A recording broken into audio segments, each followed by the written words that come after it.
Hi my friend, in this video we're going to be making summertime new disco house drums inspired by ANOTR and Leven Kali's song, How You Feel. And we're going to find out if we can do this in under 30 minutes by using the 80-20 rule of new disco drum production. What you're listening to right now is the track that we'll be working on. And what you're looking at right now is the Ableton project file that we'll be working on. In particular, we're going to focus on this drum group right here. And we're going to go over things in the order that I created them so you can follow along when you're creating drums for your own tracks. Make sure you stick around to the end of the video because we'll be doing a full recap of the 80-20 rule so you can apply all this to your own songs. Because all in all, this really only took about maybe 30 or 40 minutes for me to recreate the drums here. And this entire song, if we stretch it out, fully mixed, mastered, arranged, and ready to go, only took 4 hours for me to complete. So if you want to finish songs faster, just like this, I've also made you a free bundle of templates, samples, and special bonuses that I use to completely finish one song like this every single week. Visit the link that's on screen now or in the description to grab the ultimate song finishing toolkit for free. And if you want to take things to the next level and really get into this, you can find a link to this video's project files in the description as well. But with that said, let's jump into this. All right. So when it comes to the drums, first thing you want to do is make sure that you have the actual reference track that you want to reference in this in your project file. So I have the ANOTR song, How You Feel in here. It's been turned off and I've mapped the S key on my keyboard so I can flick back and forth between that and the reference track. So I can listen to what I'm working on and compare it to while I'm building out. Compare it to the reference track to choose the right notes, select the right sounds, and select the right volumes. That's really going to get you kind of 80% of the way there. Usually the first thing I'll build out is the kick. And so the first thing is the pattern. So if we have a look, the pattern is just classic 4 on the floor. And I've got 2 layers in here. So what I did was, if we look over to the reference track, I sliced out a small piece of the of an area where there was just drums playing. Then I dropped it into this little rack here that I've created. So that way it's playing that kick. And then I just have some macros set up. So I have the filter envelope set up. That way when I drive down the filter, it is removing some of that high end without it sounding like a low passed kind of sound. It's a nice way to kind of remove any other elements, like say if there's a guitars playing or like hi-hats or anything like that. So that way you have like a nicely isolated kick.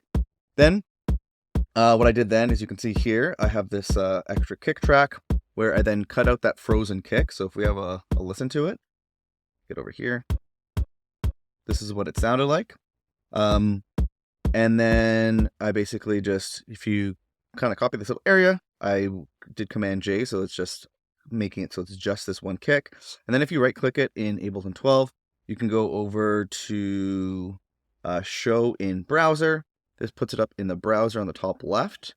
And then what you're able to then do is press this find similar sounds option, and you can go through and find a bunch of sounds that are similar to the one that you just hijacked from the actual track. This way, you're getting something that sounds similar, but it's like a nice proper sample as opposed to something that you've pulled out of the track. So then let's have a look and listen. So what I then did, ended up with added a bunch of different kicks to this drum rack so I can kind of audition them and check out which one I liked. I ended up liking this one from Rocket Powered Sound called the Wind Kick. And then what I did also was I actually layered that kick that I stole from it, and then just have an EQ8 on here, removing everything under 550 hertz. So just kind of adding in a bit of that like upper character of the kick from the reference. So that way you're kind of blending together like a one-shot sample that's similar from your library with like the top end of the sample that's actually from the tune that you kind of stole from that tune. So that's kind of the idea there. Kind of a new thing that I've been trying. And then other than that, in terms of any other processing, really nothing else going on. I have an EQ8 here that I turn off and on throughout the song. This arrangement trick to cut out the lows. But other than that, the next thing is the snare. And I guess flipping back and forth between this and the reference. Trying to pay attention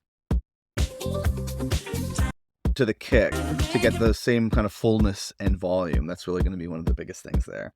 Next is the snare. So let's have a look and listen to that.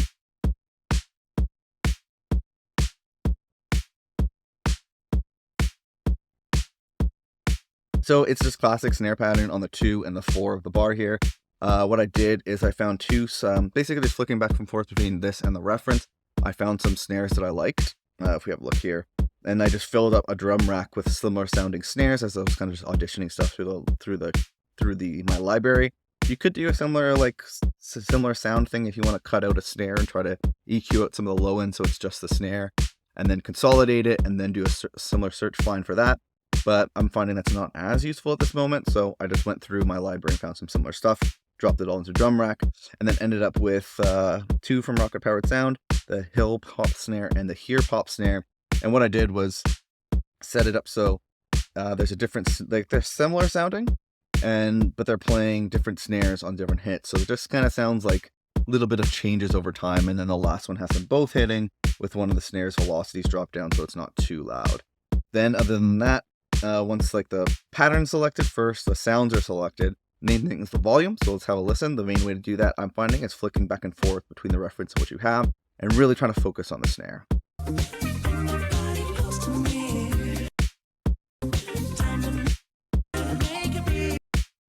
Kind of rhythmically like that, I'm finding is the best way to do it. So you can almost imagine your snare in the song. Then in terms of any processing, very simple, just removing a bit of the low end on the snare here. You can see here these snares, there's a whole bunch going on in this, like the subs area, and that's really not needed. That's going to interfere with like the kick and the bass as we're building that out. Next thing I added in was this clap, which isn't really too much in the tune, so you can see it's mixing quite low. This was more of like a choice that I had when building out. Bring up the volume. You can kind of hear that there. It's really subtle. I wanted something a little bit down the middle. If I go back to the snares, actually, I'm wondering if I might have, nope. Okay, cool. I was wondering if I did any panning, maybe left and right on the snare, but I added this extra little clap. It's just adding a little bit of extra like body and weight to it, and a little bit of like, je ne sais quoi pas, like a little bit of something interesting to it. I don't think that's in the original tune. And then other than that, just very lightly blended in, and then removing some of the lows to make sure it's not interfering with any of the low end. The next thing that I decided to add in were these like kind of shaker loops, which I feel like is really important if we have listen. There's a lot of like cool shakers, so I decided to get that in next, and this is what it looks and sounds like.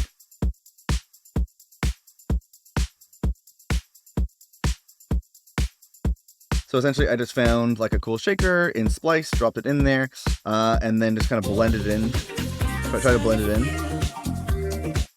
Get something similar to the reference track there. And then once the volumes are set, that's pretty much the main thing. Just some small additions I like to use with this channel strip. Removing some of the lows, but you can see here from like the graphic that this isn't really doing too much. It's just like the default position I have, so I don't have to always drop things off at 200 hertz. We have a little bit of a knob sidechain here, so it's just using the Max for Live shaper device at quarter notes and just ducking some gain. This way, it's basically the same thing, but you do as a sidechain compression, but you don't have to like route everything and adjust ratios and stuff like that. You can just dial it in with a one knob to taste. And that way it's just making some room for the kick and also adding a little bit of pumping, cool flavor to it. And then I felt like there was a bit more going on with the shakers. So I decided to add in some additional shaker loops and pan one to the left and one to the right. So first let's have a look at the first one I added.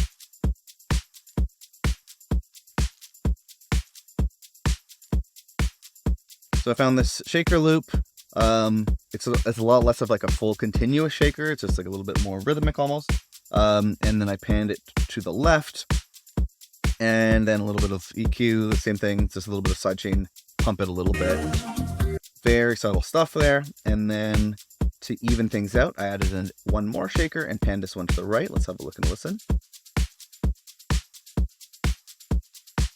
And I think with this one in, you can hear more how they all kind of work together to have like a pretty full, interesting shaker sound, which I think is a pretty cool aspect of kind of like the funky, soulful element of like some of these new disco and disco tracks. In terms of any processing, it's probably very similar stuff. Just making sure like there's no low end there, a little bit of sidechain for pumping and making room for the kick.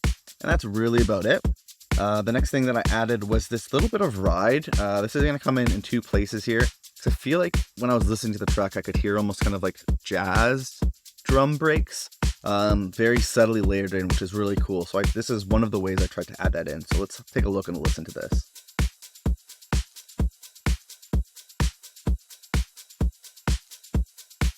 It's very subtle. It's basically just a loop that I got from like some kind of remix pack or something like that. I can't remember. And it's playing on the one instead of like the offbeat, like an open hi-hat would. And then in terms of any processing, we're just removing some of the lows here, and I shelved up some of the highs because it's a subtle element, and I'm just trying to add a little bit of that like higher end sparkle that it kind of adds.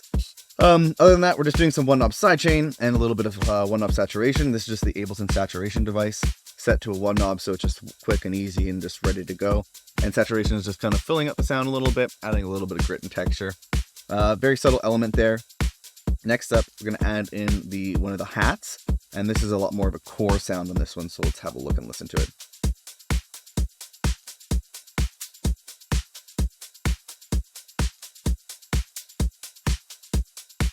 So, main thing is I just created a collection of different hi-hat sounds, flicked back and forth between them. The first one I usually start with is this pattern. Looks a little complex, but usually I'll start with this right here.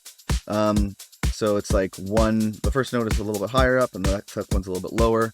So it's kind of a bit of in terms of the velocity, it's changing. It's a little bit of a humanization. I think you can see here, there's a little bit of that random velocity factor. So it'll change between these values to add a little bit of extra humanization. In this kind of like new disco sound, instead of like that classic like on the offbeat sound, it's just almost like a drummer playing. So it's on the 1 and the 2 like this, in this way. Almost as if like a drummer was kind of playing it. And then there's basically those sounds on the 1 and the 2, and then that like second note that plays in between, which is kind of like adding a bit of groove. It's usually like played a little lighter, and it's kind of like as if a drummer was playing. Let's kind of look at the pattern there, and what I did choose to do is I have it playing different sounds, which again is kind of lending to the humanization of it a little bit. Other than that, a little bit of processing that's going on here. Removing some of the lows, making sure nothing's going on there, so it's not interfering with like the kick or the bass or anything like that. I'm using this transient shaper, which is the free kilohertz transient shaper device, and I'm dialing back the sustain, so it's tightening up the sound a little bit. A little tiny bit of Ableton saturation, and that's really it. Then at this point, we have like a pretty full sounding tune. So then I started adding in a top loop, which adds a little bit of like vibe and character to it. So let's turn it on and have a look and listen to it.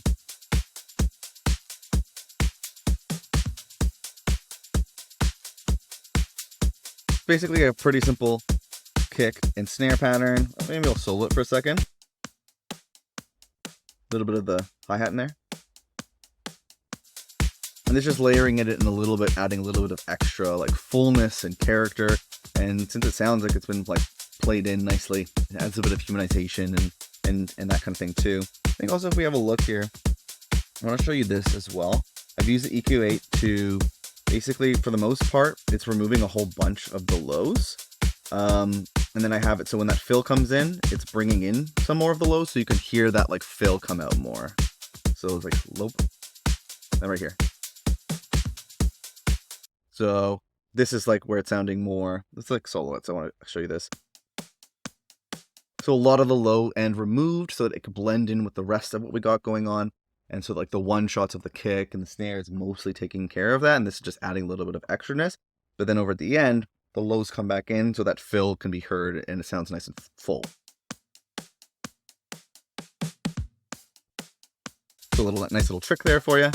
Other than that, then you can see just like small changes throughout the arrangement. In terms of any sound design there, we're mostly removing much of the lows for the exact reasons I was just mentioning. A little bit of 1-knob sidechain to make room for our main kicks and that snare, or our main kicks and the bass, and a little bit of that cool groovy pumpingness, and some saturation to kind of fill up the sound, add some kind of grit. Then the next thing is these open hi-hats, but instead of like in the normal position, they're almost just like little, as if a drummer was playing fills. You could hear that right near the end.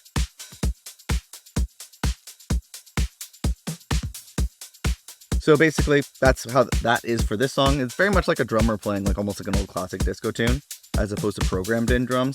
And the open hi-hat here is just like played at the end, almost like a fill. And again, what I like to do is have it so it's triggering slightly different sounds each time. So it just sounds a little different. It sounds like things are less of a loop and evolving over time, basically. So I did found some samples that sounded similar to what I was hearing in the track, flicking back and forth. And then trying to get that open hi-hat level done nicely. And then other than that, in terms of any processing, it's probably very similar things going on here. Just removing some of the lows. That's really all that's going on. Then I added in this Congo loop.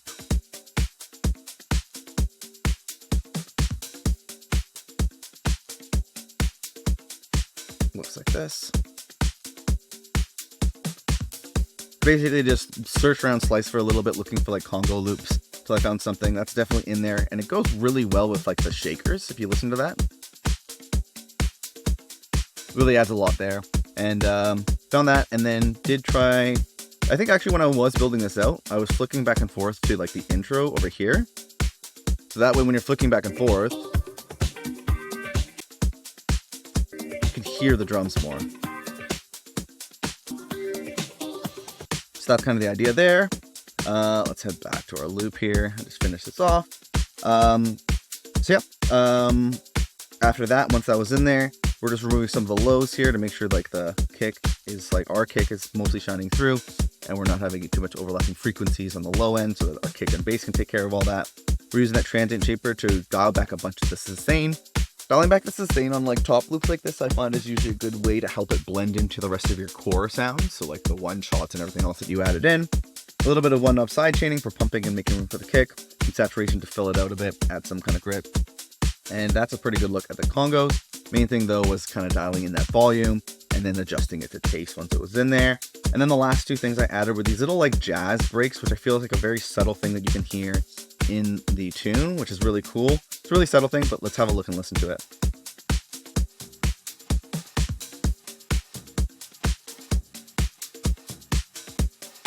That's a look and listen to it. In context, I have it very blended in like this. And panned to the left. Just looked up like jazz breaks on Splice, removing a bit of the lows here, a little bit of one up side chaining. And then to even things out, I did this a couple times in this track, have one pan to the left, and then added a different sample and pan it to the right, so it has a stereo-ness and a fullness, and they're kind of like bouncing off each other. Let's have a look and listen to it.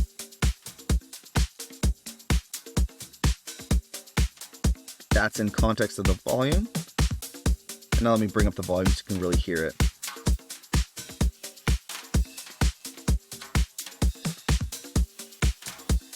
Very loose sounding drum fill. Sounds really messy, loud, but subtly built in. It adds like a little bit of like extra, like it's almost like you can barely hear it, but it's cool. It's like a nice little detail that I heard in the track. In terms of the processing here, removing a whole ton of the lows. So trying to mostly just have that like ride upper high end sizzle that's kind of coming through. Trying to get rid of some of those like fills that are playing in it. Then just a little bit of side change so it's pumping in time with the tune. Getting that groove, making sure that the kick is coming through nicely, and a little bit of saturation to fill it out. And that's really a solid look at the drums there. So I think what we'll do next is jump into the 80-20 roll. But before we do that, I want to mention that this video is sponsored by our good friends over at Rocket Powered Sound.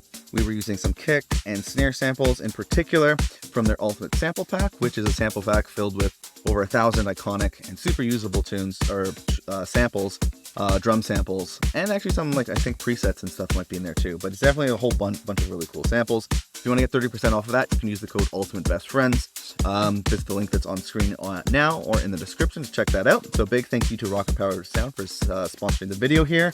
And if you grab the project files for this one also, you'll get access to these Rocket Powered Sounds samples that we used in this project file. But with that said, let's jump into the 80-20 rule for this. Hi, my friend, Matt from Best Friends Club here. And if you've been paying attention, then you probably figured out what the 80-20 rule is when it comes to building out your drums. The goal here is to get 80% of the results with only 20% of the time, energy, or effort.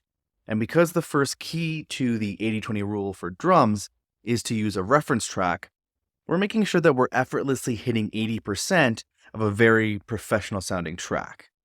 In particular, we focus on nailing the pattern, sound selection, and the volume compared to the reference track so that we keep things fast and focused as we're building out our drums. The second key of the 80-20 rule here is to mix as you go. in an extremely streamlined way by only focusing on the volume, as well as a simple repeatable channel strip for each track that we're adding to our drums. The third and final key is to repurpose your old project files and to build up a suite of powerful templates, Ableton racks, and one knob effects that you've personalized and curated over time. If you'd like to get a head start by downloading all the racks, templates, and all the files that you've seen me use in the Ableton project file for this video, or if you'd just like to take a closer look at any of the techniques or tracks you saw me work on in this video at your own pace, you can find a link to this video's project files on screen now and at the second link that's in the YouTube description. I'm recreating a different song from the Beatport top charts every single week and making the project files available to anyone who wants them. You'll also get access to a private Discord where you can ask me and the community questions, as well as share tracks for feedback. If you or your music are not quite ready for a shot in the arm like that, I've also made you a completely free bundle of templates, samples, and special bonuses that have helped me figure out how to completely finish one new song each and every single week. And you can grab that free Ultimate Song Finishing Toolkit by visiting the first link that's in the YouTube description here. However, if you just feel like staying on YouTube for now, that's totally fine. Save that link for later. And check out this playlist of videos where I remake drums from other songs from the Beatport top charts. Or if you want to take what you've learned in this video to the next level, definitely check out this video right here.